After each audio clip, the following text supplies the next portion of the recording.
Muy buenas noches y bienvenidos a Con otra mirada.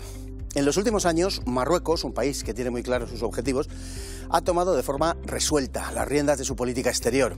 Para empezar, ha sabido ganarse el apoyo de las principales potencias del mundo, que cada día le muestran su apoyo de modo más indisimulado. E incluso está inclinando a su favor una cuestión tan complicada a priori como ha venido siendo, desde hace ya varias décadas, la del Sáhara Occidental. Mientras tanto, llama la atención la postura de los ejecutivos españoles, el último de los cuales, el actual, claro, raya en la complicidad con Marruecos, porque empieza a resultar sospechoso que el presidente de nuestro país se muestre más preocupado por defender la condición ucraniana del Donbass que la española de las Islas Chafarinas. La siempre problemática relación de España con Marruecos se ha visto alterada a finales del pasado mes de marzo por la decisión de Pedro Sánchez de aceptar el plan marroquí para el Sáhara. Este paso supone un cambio radical en la política española al respecto del Sáhara Occidental. Además, en los meses inmediatamente anteriores, el Consejo de Seguridad de Naciones Unidas había adoptado una resolución en la que exhortaba a las partes a llegar a una solución dentro del marco de la libre determinación del pueblo saharaui. Por su parte, la Asamblea General de Naciones Unidas ha vuelto a calificar de conflicto de descolonización la ocupación del Sáhara por parte de Marruecos. Esta es solo una de las 74 resoluciones que la ONU ha pronunciado acerca del Sáhara, todas presididas por la idea de la celebración de un referéndum entre la población. De manera que la decisión de Sánchez queda fuera de las resoluciones de la ONU porque desde luego ninguna resolución de la ONU ha dicho que la propuesta marroquí sea la base más seria y creíble para resolver el conflicto. Lo único que ha dicho la ONU en la resolución 2602 es que toma nota de la propuesta de Marruecos, pero no se pronuncia en absoluto sobre ello de forma expresa. Como por otra parte toma nota de la propuesta del Frente Polisario. El gobierno español ha aprovechado que el pronunciamiento de Naciones Unidas califica de serios y creíbles lo que denomina los esfuerzos marroquíes por encontrar una solución al conflicto, para apoyar el plan de Rabat. A cambio, ni siquiera ha pedido un pronunciamiento de Marruecos sobre la integridad territorial española, que afectaría a Ceuta y Melilla. Cuando hay sospechas bien fundadas acerca de que, terminado el conflicto del Sáhara en su favor, el siguiente objetivo de Marruecos serían las dos ciudades de la España africana. Resulta así evidente que la prolongación del contencioso del Sáhara o su resolución negativa para Marruecos sería de inestimable ayuda para España, dando por hecho, claro está, que el propósito del gobierno de Madrid sea el de conservar ambas ciudades. Pues don Pedro Fernández Barbadillo, le tenemos aquí mismo. ¿Qué tal? ¿Cómo está usted? Hablar de estos temas tan nacionales y de actualidad, sí señor, así es. Oiga, vamos a entrar luego a fondo de la cuestión, pero llama la atención a priori la postura de los gobiernos españoles en general, muy concretamente el de este. Lo que ha hecho es algo muy novedoso al respecto del Sáhara, pero sin llegar a esto, que ahora hablaremos, de lo que ahora hablaremos, es decir, son gobiernos como poco enormemente tolerantes con nuestro vecino. Tolerantes y amistosos. No se sabe si a cambio de qué, porque los españoles, la verdad es que no recibimos nada de Marruecos, salvo una inmigración incontrolada don Pedro. Y que no se integra en nuestra sociedad, como lo vemos a diario en nuestras calles. Grifo de apertura y cierre para Marruecos en sus relaciones con la Unión Europea y con España, pero en fin, hablaremos de eso, algo que España podría controlar de forma mucho más seria, mucho más política, ¿no?, de lo que lo está haciendo. Tenemos hoy con nosotros también, a través del Zoom, a don Carlos Ruiz Miguel. Debe estar ahí. Debería estar ahí. Buenas. Aquí tenemos a don Carlos. Un verdadero placer, antes que nada, saludarle, don Carlos. Nuestro y de todo el mundo, más que experto en las cuestiones saharauis, de Marruecos, de nuestras relaciones exteriores en esa zona del mundo. Y les aseguro que no exagero nada al decir esto. Catedrático de Derecho Constitucional, al cual hemos recurrido más de una vez para que nos ilumine. Le preguntaría a don Carlos, en primer lugar, por razón de la relativa actualidad que tiene esto, porque todavía colea, el hecho de que, la postura que ha tomado el gobierno español a final de marzo, que ha sorprendido, al menos relativamente, a mucha gente, desde luego, en fin, a mí, incluso viniendo de un gobierno como el del señor Sánchez, digo que ha sorprendido porque hasta ahora todas las resoluciones de Naciones Unidas partían del reconocimiento del derecho de autodeterminación y la postura española, por más que lo haya querido disfrazar de otra cosa, en realidad lo que está haciendo es conculcar esto. Bueno, hasta ahora y seguirá siendo así. No hay ningún indicio de que las resoluciones vayan a cambiar. digamos que esto sí es una erosión, yo diría, a este derecho y a esta doctrina, por cuanto supone respaldar una propuesta, bueno, que a mi entender no es conforme con el derecho internacional y que en todo caso, desde que se presentó hace 15 años, a día de hoy no ha sido aprobada todavía por el Consejo de Seguridad. Don Pedro, ¿qué le parece la postura española a grandes rasgos y sobre todo ya no con respecto al propio programa del Partido Socialista Obrero Español, que reconocía, bueno, la postura ya conocida de todos tradicional del Partido Socialista, que es una postura, bueno, es más bien una declaración de intenciones jamás llevada, jamás cristalizada, por decirlo de alguna manera, pero ¿qué le parece esta publicitación, digamos, de la postura, de la nueva postura española, porque es nueva? Pues esto ha sido un acuerdo secreto que han negociado pues Pedro Sánchez, quizás con el ministro Álvarez, a su vez con el sultán Mohamed VI, y que hemos conocido gracias a la indiscreción perfectamente planeada de la Casa Real marroquí, que difundió por Twitter la carta enviada desde España, firmada, probablemente saliese primero de Rabat, llegase a Moncloa, allí se firmase y se devolviese, y gracias a esta indiscreción hemos enterado de este cambio de postura, vamos a decir, de iure, porque de facto ya el gobierno socialista de Rodríguez Zapatero y Miguel Ángel Moratinos ya estaba trabajando en favor de las intenciones marroquíes de que la comunidad internacional reconociese la anexión del Sáhara sin dar lugar a un referéndum de autodeterminación. O sea, ahora lo que vemos es esta declaración que está escrita negro sobre blanco, pero como bien dice nuestro invitado y amigo Carlos Ruiz Miguel, claro, esto consecuencias jurídicas para el derecho internacional, para las declaraciones del Consejo de Seguridad y la Asamblea General, pues todavía son muy pocas. Ahora bien, esto, desde luego, daña, como estamos viendo, el prestigio de España y la situación. Y lo estamos sufriendo por la reacción de Argelia, que ha demostrado tener más orgullo y más conocimiento de su interés nacional que la élite española.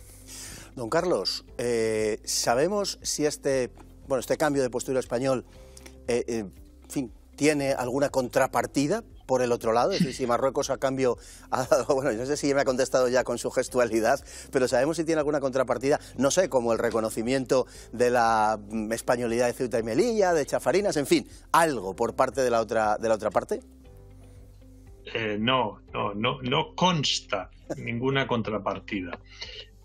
Parece ser que la única contrapartida es que de momento Marruecos deje de permitir asaltos masivos al territorio español, pues bien el territorio español de Ceuta y Melilla, o bien pues con el envío de pateras que todavía siguen llegando a Canarias. Parece ser que esta es la única contraprestación. Es un paréntesis en el chantaje. Es como, en fin, es un pago muy desigual, podemos decir, porque además nos sometemos a un chantaje, por decirlo de alguna manera, ¿no? Es decir, estamos reconociendo la realidad de ese chantaje y estamos dándole pues una cierta patina hasta de legitimidad al chantaje. Pues sí, evidentemente. Bueno, hay que reconocer que esta política de Marruecos en realidad no es reciente. Esta política pues al menos tiene 2 o 3 siglos. Que Marruecos chantajea. Antes era a través de la piratería del Mediterráneo para obtener rescates. Todo es una forma de sacar dinero y de sacar... Bueno, es una política continuada en la que hay, pues como digo, una gran experiencia ya de siglos de sacar dinero a España, que solo ha cesado, pues evidentemente, cuando en España se ha llevado a cabo una política mínimamente seria. que a ver si soy capaz de trasladársela en los términos en los que lo he pensado. Vamos a ver, yo creo que la inmensa mayoría de los españoles están o estamos pues en la conciencia de que la causa saharaui es una causa noble, digna de ser defendida, y por contra, pues lógicamente impugnamos las pretensiones de Marruecos al respecto. Pero al margen de eso, en términos meramente de realpolitik, no estaremos, debido a este tipo de posicionamientos y a estos reconocimientos, ¿no estaremos más cerca de que las reivindicaciones marroquíes cediendo el Sáhara se centren en Ceuta y Melilla? Bueno, esto es obvio, ¿no? Esto es obvio. La causa de la reivindicación marroquí sobre el Sáhara Occidental es la misma que hay sobre Ceuta y Melilla, bueno, y sobre otros territorios también, sobre Mauritania y sobre el oeste de Argelia. Con lo cual, bueno, está claro que si uno legitima esa pretensión en un territorio, en este caso el Sáhara Occidental, se queda sin argumentos para negar la legitimidad de esa pretensión en otros territorios, en este caso el nuestro. Por eso yo insisto mucho, la mejor defensa de las fronteras, del respeto a las fronteras españolas en el Sáhara Occidental, es el respeto a la frontera, de las fronteras españolas en Ceuta y Melilla, es el respeto a la frontera del Sáhara Occidental. Porque si se permite que una invasión como la que hizo Marruecos en su momento se legitime simplemente por el paso del tiempo, pues Marruecos solo tiene que invadir Ceuta y Melilla y esperar para que eso se reconozca, esa anexión. Por tanto, esto es un disparate, esto es un auténtico disparate. Esto es un disparate. Don Pedro, además, esta declaración y esta posición española nos ha dañado seriamente nuestras relaciones con Argelia, que son relaciones muy sensibles para nuestra economía. Así es, España recibe gran parte del gas natural que consumimos a través de la electricidad, pues de Argelia. Es hasta ahora nuestro mayor suministrador. Y eso viene de finales de los 80, principios de los 90, cuando el otro gobierno socialista, el de Felipe González, decidió cancelar la construcción de centrales nucleares que nos habían dado una soberanía energética, no voy a decir como la que tiene Francia, pero sí, muy cercana a ella. Y entonces, para sustituir esa energía nuclear, pues decidió atarnos al gas natural de Argelia. Es decir, España depende del gas natural de Argelia como Alemania del de Rusia. Ahora bien, el trato que hizo el gobierno español a través de la empresa Gas Natural y que se ha mantenido durante estos años ha sido muy positivo para España. Pero claro, a Argelia se le ha dado una auténtica bofetada, porque Argelia es el mayor apoyo que tienen los saharauis en estos momentos, y se les ha ofendido, se les ha traicionado, lo dicen ellos, de esta manera, como ha hecho Pedro Sánchez, cambiando la posición española sin avisarles de ninguna manera. Se mintió por parte del gobierno español, por parte de Moncloa, diciendo que sí se les había avisado y sin ninguna consulta, sin ningún respeto a las normas diplomáticas, que por mucho que pretendan en Moncloa existen. Y parece mentira que países africanos nos tengan que dar lecciones a nosotros, que hemos creado parte del derecho internacional y de las costumbres diplomáticas, de cómo son esas normas, esas tradiciones. Don Carlos, si se entiende mal esa transacción española del reconocimiento, bueno, o en la línea del reconocimiento de la marroquinidad del Sáhara, como una simple, pues eso, contrapartida de un reconocimiento necesariamente efímero y temporal, o bueno, de un retener esas gentes que cruzan la frontera, esos inmigrantes, si esto ya sería poco comprensible, y además a ese lado de la balanza le sumamos el daño causado en nuestra relación con Argelia, ¿qué explicación razonable y racional se le puede dar a los españoles de la posición del gobierno español a la vista de todo, en fin, de todo este panorama? Bueno, pues explicaciones racionales hay algunas. Otra cosa es que no tengamos elementos para determinar, bueno, si se pueden verificar o no las eventuales hipótesis, ¿no?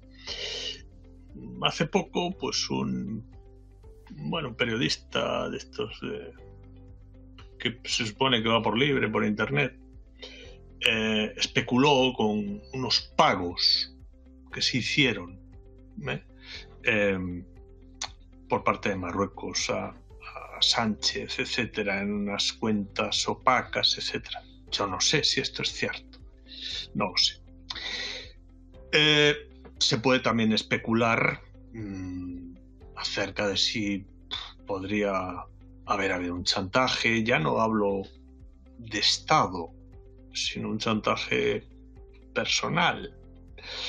No olvidemos que Marruecos ha utilizado, no solo en Francia, sino también en España, un avanzado programa de espionaje electrónico llamado Pegasus.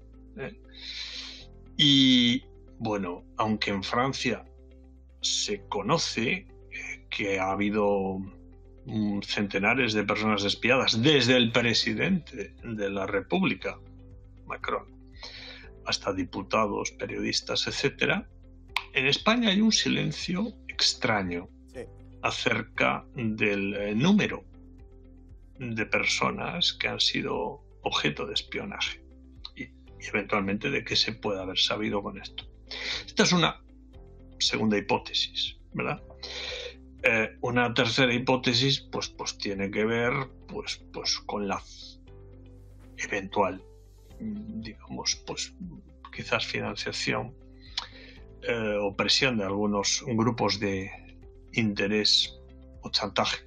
Y luego hay una cuarta hipótesis que no podemos tampoco descartar, que es la ignorancia y la estupidez, que a menudo suelen ir muy ligadas con la petulancia y la soberbia, ¿verdad?, de algunos responsables políticos que se creen que son muy listos y resultan ser pues bastante tontos.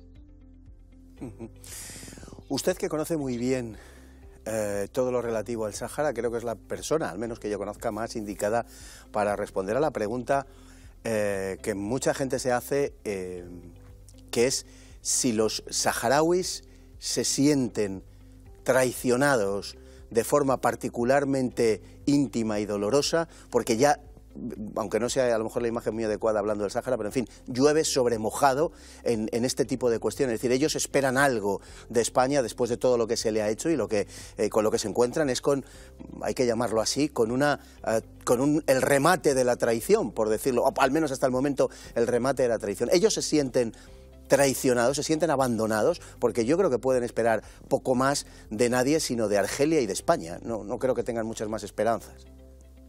Bueno, pues sí, claro que evidentemente se sienten traicionados. No podemos olvidar que España como Estado, se comprometió ya en 1974 a celebrar un referéndum, que luego no se hizo, cuando Franco cayó enfermo y el actual llamado emérito, quizás mejor llamado demérito, pues tomó las riendas de la jefatura del Estado. Bueno, pues no se hizo y se entregó. Ya entonces, en el 75, se decía que ya con aquella operación, aquella entrega, que se iba a haber arreglado todo. Bueno, ya estamos viendo las consecuencias del 75. Estamos viendo que toda aquella operación no arregló absolutamente nada, sino que ha empeorado las cosas. Bueno, esto es una especie de reedición, ¿verdad?, de esa operación del 75, que ya vimos cómo acabó, mal, y no solucionó absolutamente nada. Como digo, España como Estado ha proclamado su voluntad de descolonizar, etcétera, y esto, pues yo creo que contradice claramente. Pensemos que hasta en los momentos de tener un gobernante tan pro-marroquí como era Rodríguez Zapatero, que luego pues ha sido siempre gentilmente invitado en Marruecos y agasajado, ¿verdad? Bueno, antes y después de ser presidente del gobierno, y de su ministro de Exteriores, Moratinos. Recordemos que hasta Moratinos decía que España tenía una neutralidad activa, le gustaba mucho esa expresión. Bueno, ahora es difícil poder decir que tenemos una neutralidad ni activa ni pasiva, porque en este momento oficialmente se ha puesto al lado de uno de los dos beligerantes. Entonces, bueno, esto es, bueno, yo creo que lógicamente, sobre todo en un contexto como el actual, en el que hay una guerra, bueno, de baja intensidad, es indudable, de baja intensidad, pero bueno, no deja de haber un conflicto incluso armado, pues cuando uno respalda a una de las partes, pues es normal, ¿no? que la otra parte se sienta traicionada, máxime cuando este presidente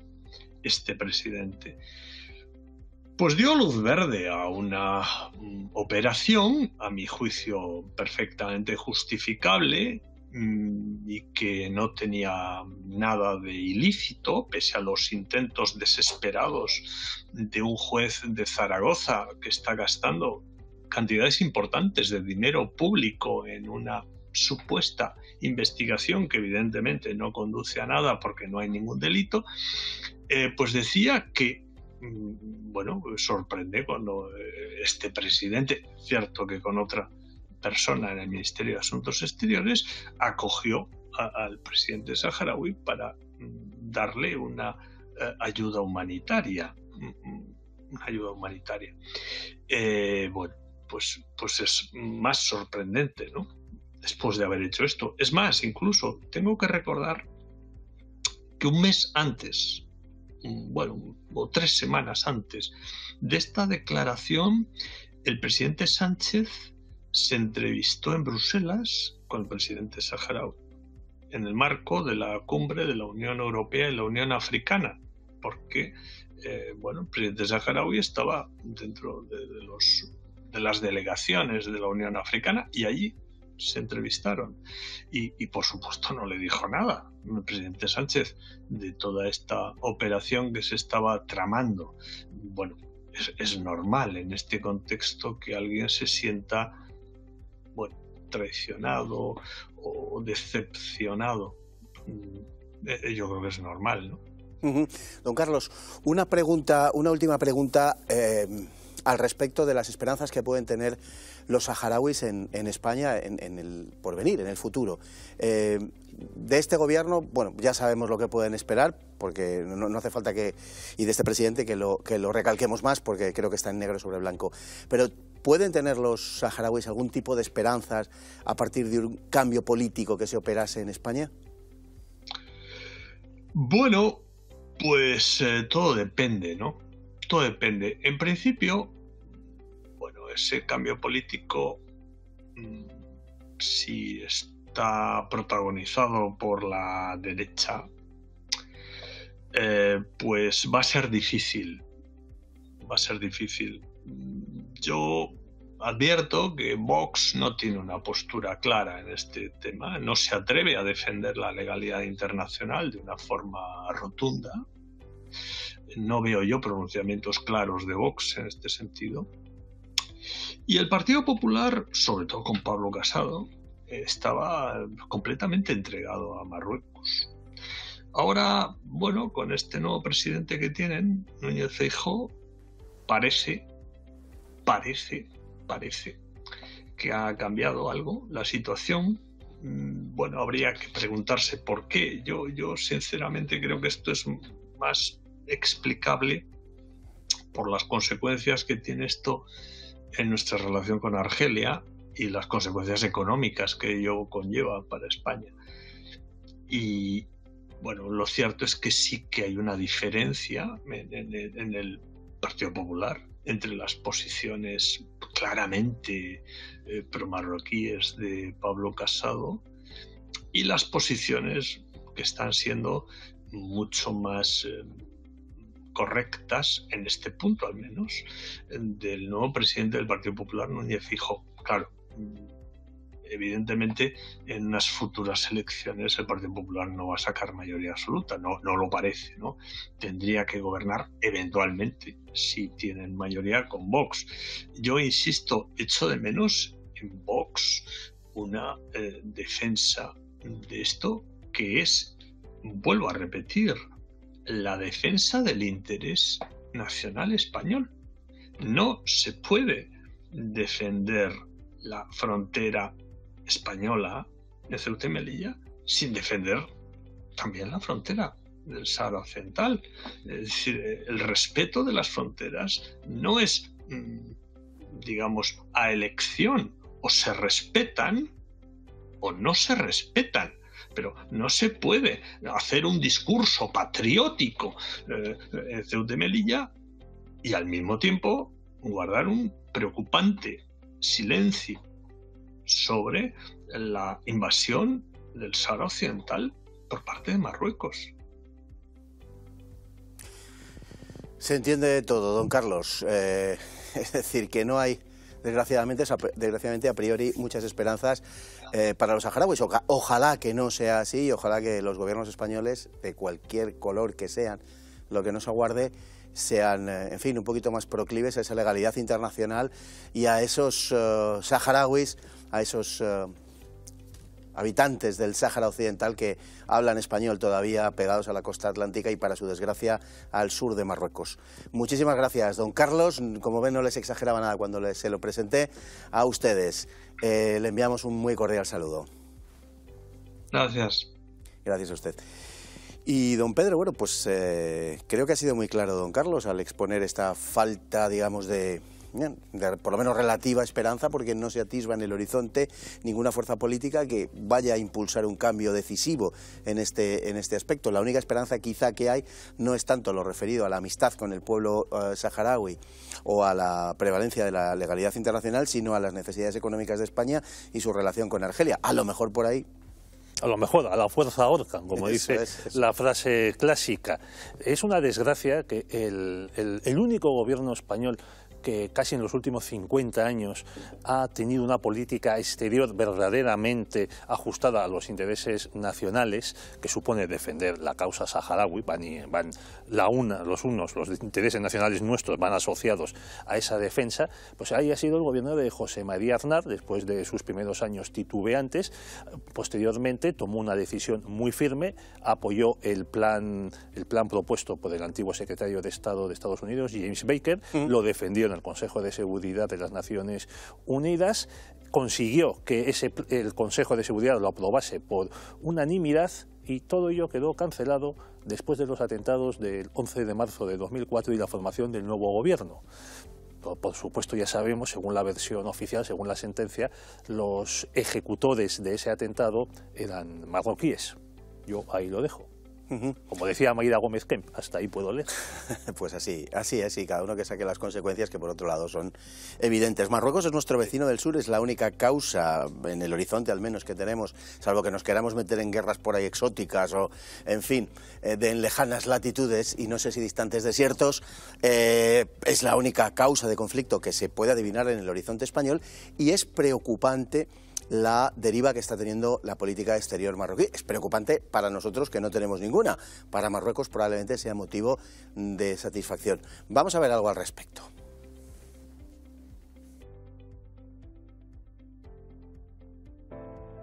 En las 3 últimas décadas, y pese al alto el fuego entre el reino alauita y el Frente Polisario, la situación no ha hecho sino empeorar para los saharauis, que han visto desaparecer a algunos de sus líderes históricos, que han sufrido violaciones de los acuerdos por parte del ocupante marroquí y que están experimentando un deterioro de las condiciones en los campamentos de refugiados en Argelia. A esta situación se le han sumado los movimientos diplomáticos de las últimas semanas, que no hacen sino redundar en su situación de sujeción a Rabat. Hasta hace unos meses ningún país del mundo reconocía la ocupación del Sáhara Occidental por Marruecos, pero en diciembre de 2021 Donald Trump decidió reconocer la soberanía marroquí sobre el Sáhara. Dicho reconocimiento se produjo en el marco del restablecimiento de las relaciones diplomáticas entre el país magrebí e Israel, relación que en apenas 4 meses se ha desarrollado a gran velocidad. El ministro de Exteriores israelí, Lior Ben-Dor, ha hablado de un claro compromiso político por los dos lados. Sin duda, esta situación ha redundado en un endurecimiento del gobierno de Rabat hacia el Polisario y hacia Argelia, disparando la tensión en la zona en los últimos meses. El apoyo israelí se está concretando en la venta de un avanzado sistema de defensa aérea en 2022, aunque ya desde 2019 venía vendiendo sistemas de radares a través de terceros países. Además, están construyendo una base conjunta a menos de 40 kilómetros de Melilla. Israel se suma así a los principales proveedores de armamento del Reino Alawita, Francia y Estados Unidos. Marruecos, que ha incrementado su gasto militar un 30%, comprará a Washington F-35, lo que le convertirá en la mayor potencia militar del continente africano. Marruecos es el mayor cliente de Estados Unidos de la región Magreb-Oriente Próximo desde 2019 y en 2020 Washington vendió armamento por valor de 10.300 millones de dólares. Marruecos ha adquirido también 200 carros de combate Abrams y 36 helicópteros Apache.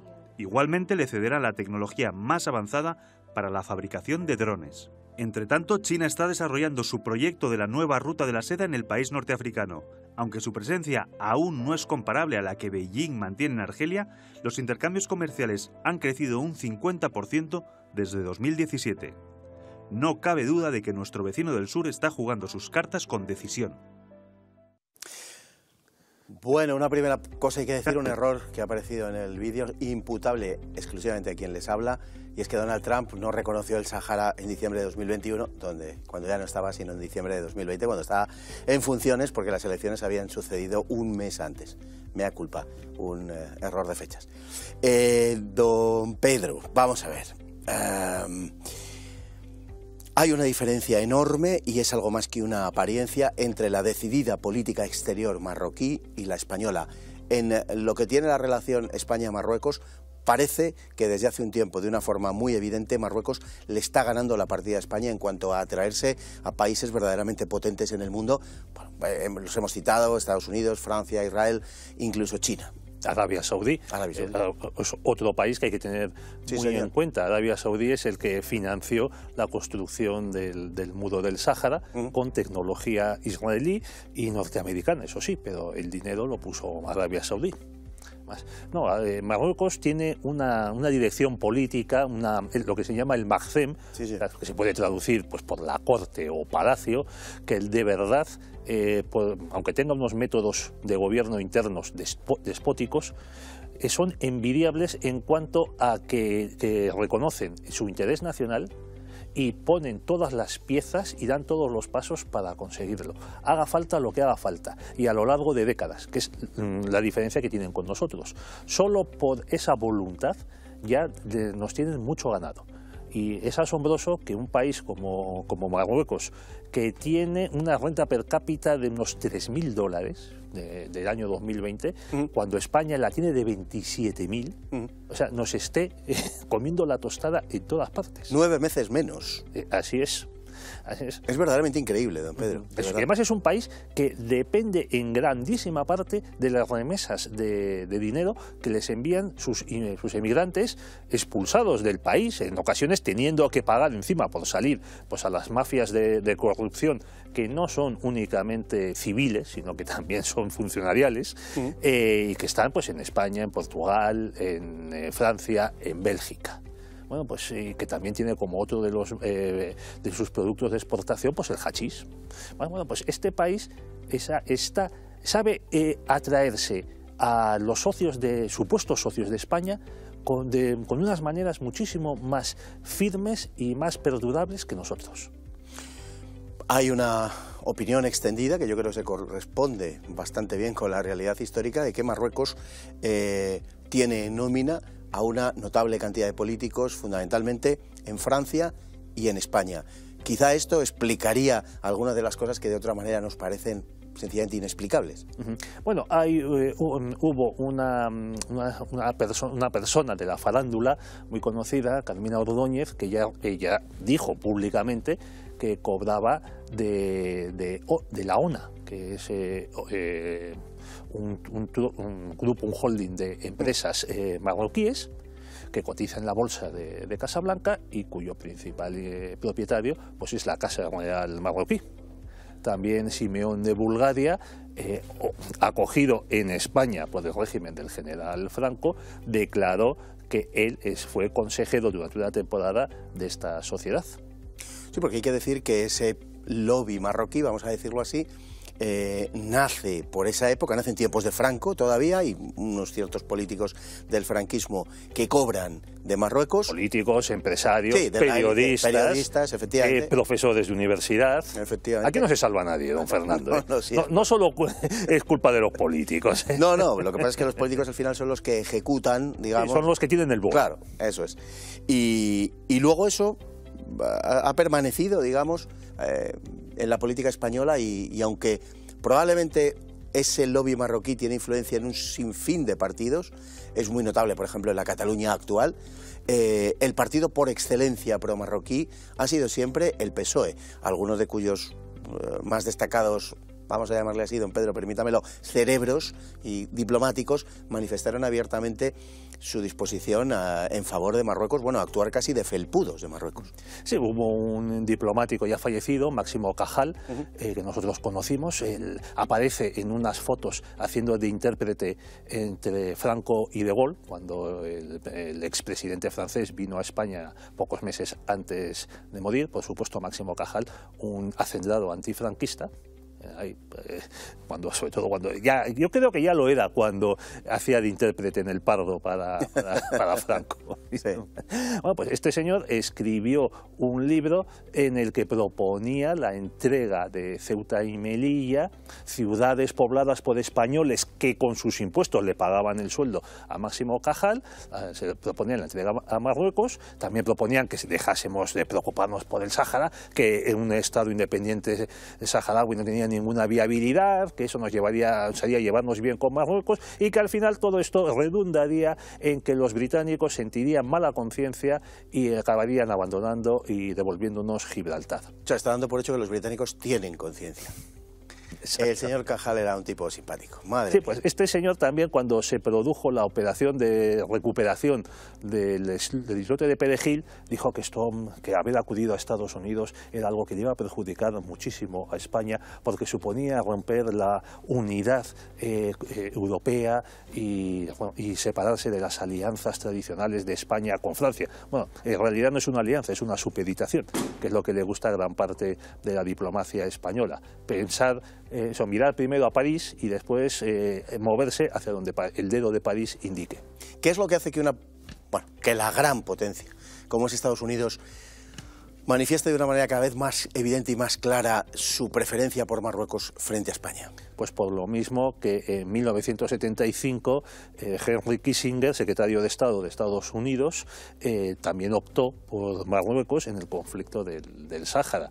Es decir, Estados Unidos, o digamos decir las potencias talasocráticas, las que controlan el mar, pues tienen un grandísimo interés en que el paso del estrecho de Gibraltar pues esté controlado por poderes amigos, igual que están interesados en que nadie toque el canal de Panamá, como se puede usted imaginar. O si nos vamos un poquitín más hacia el otro lado del globo, por los mismos motivos que China quiere controlar el estrecho de Malaca, que le permite transportar a través de barco sus bienes industriales pues hacia Europa, la India, etcétera. Bueno, pues en ese momento, en los años 75, con la enfermedad del general Franco y la inestabilidad en Portugal por la revolución de los claveles, ahí Hassan II juega sus bazas, ataca el Sáhara Occidental, entonces provincia española, y presenta este órdago.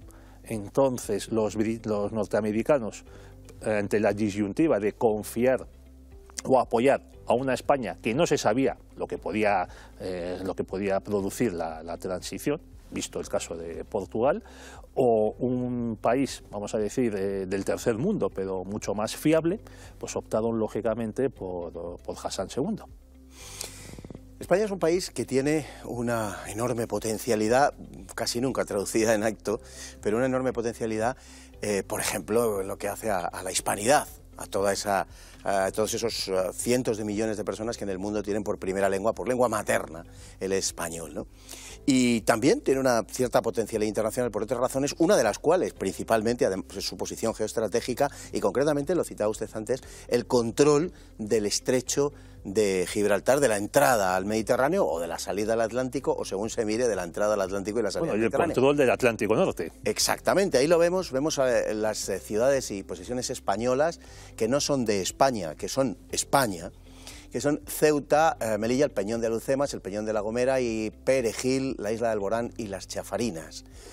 Las Chafarinas son las más orientales, ya pegando casi en la frontera con Argelia, y esto le da a España una posición geoestratégica importantísima, si no fuera porque tenemos a nuestros amigos británicos, socios de la OTAN y hasta hace poco socios también de la Unión Europea, ocupando una parte de nuestro territorio, como todo el mundo sabe, en Gibraltar. Pero la posición española en la entrada del Mediterráneo Atlántico es una posición verdaderamente privilegiada. ¿Por qué los gobiernos españoles, o cómo es posible que los gobiernos españoles de facto con este tipo de posicionamientos renuncien a una posición así? Ningún país del mundo haría algo como esto. Yo creo que también que esto no se puede entender sin el complejo de inferioridad que anida en gran parte de la élite dirigente española. Bueno, llamarlo élite, yo creo que es ser generosos. De esta oligarquía política, universitaria, diplomática, militar, incluso, que están muy cómodos, pues sin hacer grandes cosas, yendo a Bruselas en avión, diciendo a todo lo que todo lo que diga París, lo que diga Washington en el asunto de la OTAN, y sin ningún problema, y cobrando todos a fin de mes y ascendiendo, e incluso en el caso de los que tienen muchos vínculos con Marruecos, pues luego tú teniendo unas estancias privilegiadas en hoteles de Marrakech, a los que también va pues gran parte de esa élite francesa. No estoy descubriendo nada nuevo. También había un corresponsal de Le Monde en el Magreb, Jean-Pierre Touquois, que tiene un libro traducido al español en el que él explica que Hassan II le enviaba maletines no llenos de hachís ni de babuchas a Jacques Chirac para ayudarle a preparar las campañas electorales francesas. Luego ya también sabemos que aquí hemos hablado del caso de Nicolas Sarkozy, que recibía muchos maletines también de Gaddafi. Y así acabó Gaddafi. ¿Qué hace Israel en Marruecos? ¿Qué hace Israel levantando una base conjunta con Marruecos y vendiendo armamento a Marruecos, una base muy cerquita, por cierto, de Melilla? Yo creo que Israel, que es otro país envidiable en cuanto a apoyo a su deseo de voluntad de ser en el mundo, de pervivir, de sobrevivir y de acrecentar su poder, y entonces pues Israel trata de convertirse en un socio imprescindible de Estados Unidos, de Europa y de ciertas oligarquías árabes que desean mantenerse en el poder, como es el caso de, por ejemplo, de la Casa de Saud y de la Casa Real Alauita. Y por eso pues no vacila en aliarse con supuestos enemigos, que ya se sabe que la frase famosa del primer ministro británico Gladstone, de que Inglaterra no tenía ni amigos ni enemigos permanentes, sino intereses permanentes, pues esto se lo aplican los israelíes, los marroquíes, los estadounidenses, y por desgracia España pues no. España, pues al menos nuestros gobernantes creen que siendo muy buenos o que predicando paz, amor y abrazos, pues eso ya te sirve pues para destacar en el mundo y que las puertas se abran ante ti. Lo creía Zapatero con su alianza de civilizaciones, y también lo cree Pedro Sánchez. Por cierto, que la alianza de civilizaciones sigue operativa. Hay un organismo dentro de la ONU con ese nombre, lo preside, qué sorpresa, Miguel Ángel Moratinos, y yo me pregunto cuántos millones de euros estamos dando los españoles a ese chiringuito. ¿Y qué contrapartida hay en esa relación de Marruecos e Israel? ¿Algo les habrán prometido? Pues Israel lo que quiere por parte de los países musulmanes es el reconocimiento de su estatalidad y de sus fronteras, otra vez las fronteras. Como dijo ¿Eso que no le gustaba a Rajoy? Efectivamente. Le gusta a todo el mundo salvo a Mariano Rajoy. A lo mejor es que todo el mundo está equivocado y hemos estado gobernados pues por un genio mundial incomprendido. Bueno, y entonces, claro, quienes ponen en duda la existencia de Israel son los países árabes musulmanes. E Israel, poco a poco, les ha ido convenciendo para firmar tratados de paz e intercambiar embajadores. Pues Egipto, Jordania, y en los últimos meses de la presidencia de Donald Trump, pues empezaron también a implicarse pues Emiratos Árabes, Kuwait y Marruecos. Tenga usted en cuenta que estos países son muy inestables y ahora que se ha cortado el suministro de trigo de Rusia, por ejemplo a Egipto, Rusia ha sido el mayor exportador de trigo del mundo y Egipto es el mayor importador, entonces, y en estos países el precio del pan es un producto muy subvencionado porque es un elemento básico, pues pueden provocar tumultos. También vimos las primaveras árabes de hace unos años, que acabaron todas fatal, con muertos, docenas de miles de muertos y no cientos de miles, y entonces pues los gobernantes de estos países pues quieren tener aliados poderosos que les protejan tanto de injerencias extranjeras como de posibles revueltas. ¿Y Marruecos ha abierto ya embajada en Israel? No, todavía no. Hombre, Marruecos, la verdad es que es un maestro en esto de engañar a todo el mundo, no solo a los españoles. Bueno, no sé si es un consuelo, pero en fin, ellos tienen ya larga experiencia. O sea, ¿qué no estará moviendo Marruecos? ¿Qué piezas no tendrá en la manga? ¿Qué ases, como nos explicaba don Carlos Ruiz Miguel, para poder engañar de esa manera a políticos, dirigentes de Estados Unidos, de Francia, de España, de Israel? Así es para pensárselo. Entre tanto, lo pensamos, Marruecos está incrementando su armamento de una manera, bueno, cuando menos llamativa, no sé si asustante, porque aquí ya nadie se asusta de nada, pero, en fin, de una manera llamativa. De una manera, vamos a decir, inadecuada para un país poco explicable, porque si de verdad él estuviera percibiendo, Marruecos estuviera percibiendo como su verdadero enemigo al Polisario, no tendría que comprar F-35. Pues no, la verdad que no sé. La verdad es que esos aviones pasarían a tal velocidad por encima de los jeeps de los Polisarios que ni los localizarían. Es que además este rearme es tan poco justificable si nos fijamos en que Marruecos es un país con una tasa de población en la pobreza descomunal.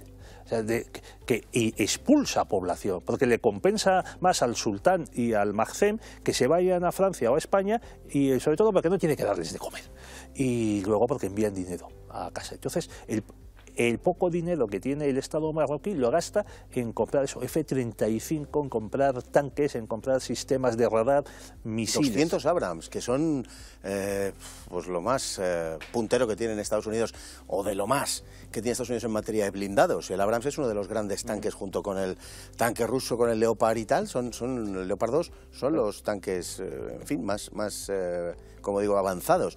Llama la atención, helicópteros Apache, son 200 Abrams, Sí, es algo muy llamativo, pero tranquilicemos a nuestros espectadores, este armamento no está dirigido contra España de momento, porque el punto al que miran estos cañones es Argelia. Ya el verano pasado Argelia volvió a romper relaciones diplomáticas con Marruecos, acusó a Rabat de actitudes hostiles, entre ellas, por cierto, el espionaje electrónico de sus gobernantes, también mencionado por parte de don Carlos Ruiz Miguel, incluso de fomentar partidos separatistas y también hasta de causar incendios forestales. Ya ha habido guerras y escaramuzas entre los dos países, porque Marruecos es un país tremendamente hostil, imperialista, no reconoce las fronteras de sus vecinos, ni la española, ni la argelina, ni la del Sáhara, ni la de Mauritania. Es un país que desde que volvió a la independencia en el 56 siempre se ha expandido a costa de España, pero ha intentado hacer lo mismo pues, con los demás vecinos. También es lamentable que España no haya sido capaz, salvo unos pocos años con Aznar, de hacer una alianza con Argelia. O sea, el norte de África está gobernado, dirigido por la pinza que forman Francia y Marruecos. Y los más perjudicados, aparte de los saharauis, son España y Argelia. Aznar trató de romper esa pinza con una alianza con Argelia, que entonces gobernada por Bouteflika, que ya ha fallecido, y eso causó también pavor en las cúpulas de este lobby pro-marroquí dentro de España. Por supuesto, esta alianza fue devuelta al cajón en cuanto hubo cambio de gobierno, pues ya sabemos, el 11M. Pues así es, don Pedro. Llama mucho la atención que los gobiernos españoles no tengan una política verdaderamente de Estado que consista en cuestiones tan elementales como que si quien nos amenaza es Marruecos, quien si tiene pretensiones sobre el territorio nacional es Marruecos, Ceuta, Melilla, las islas, los Peñones, las Canarias e incluso en algunos mapas las ensoñaciones alagüitas llegan hasta el Tajo y aún más allá. Llama la atención. Bueno, desde el río Senegal hasta desde el Tajo. Desde el Senegal, por supuesto. Lo que pasa es que a mí lo que suceda con Mauritania y Senegal me importa menos. No, importándome, pero me importa esto menos. demuestra que Marruecos es un Estado imperialista, como decíamos. Absolutamente. Que no respeta las fronteras de sus vecinos. Bueno, y una gran parte de Argelia también. Sí. Una gran parte de Argelia aparece en los mapas de marroquíes, llegan hasta Mali, algunas de sus reivindicaciones. Es un disparate. Por ejemplo, los campamentos de Tinduf también se los pretende anexionar a Marruecos. Sí, claro, están en la frontera prácticamente de Argelia y la parte saharaui, pues imaginémonos. Pero que digo que llama la atención particularmente que ningún gobierno español adoptara esa política que, en mi modesta opinión, fue una de las pocas cosas en el haber de don José María Aznar, y fue una política, desde luego, muy acertada, porque es algo que debería ser política de Estado, no política de partido. Lógicamente, frente a esa amenaza y frente a las pretensiones marroquíes, ¿qué otra cosa hacer sino estrechar los lazos con Argelia en todos los órdenes, ¿no? Pero, en fin, tenemos los gobernantes que tenemos. Sí, si me permite añadir, ya para concluir, o sea, no deja de ser lamentable que en España se esté regalando la nacionalidad, por ejemplo, no solo a los marroquíes, pero sí, también a ellos, mientras que se la estamos quitando a los saharauis. Así es verdaderamente una infamia, tenemos que decirlo, es verdaderamente una infamia. Don Pedro, muchísimas gracias por estar con nosotros. Cómo no. Esta noche. Y a ustedes, pues igualmente, muchas gracias por estar ahí, hoy con un tema pues tan serio como el que hemos hablado, pero verdaderamente hay cosas que no son para tomar a broma. Tenemos en el sur a nuestro verdadero enemigo y ante eso podemos mirar a otro lado o podemos pedir de vez en cuando cuentas a estos gobiernos que además de a nosotros dejan tirados, dejan abandonados a pueblos hermanos como es el pueblo saharaui. Muy buenas noches.